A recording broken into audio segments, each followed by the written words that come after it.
بسم اللہ الرحمن الرحیم۔ صحیح بخاری حدیث نمبر 159۔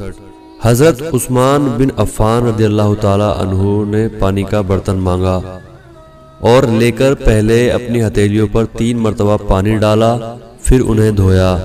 اس کے بعد اپنا داہنا ہاتھ برتن میں ڈالا اور پانی لے کر کلی کی اور ناک صاف کی، پھر 3 بار اپنا چہرہ دھویا اور کوہنیوں تک 3 بار دونوں ہاتھ دھوئے، پھر اپنے سر کا مسح کیا، پھر پانی لے کر ٹخنوں تک 3 مرتبہ اپنے دونوں پاؤں دھوئے، پھر کہا کہ رسول اللہ صلی اللہ تعالی علیہ وآلہ وسلم نے فرمایا ہے کہ جو شخص میری طرح ایسا وضو کرے پھر 2 رکعت پڑھے جس میں اپنے نفس سے کوئی بات نہ کرے تو اس کے پچھلے گناہ معاف کر دیے جاتے ہیں۔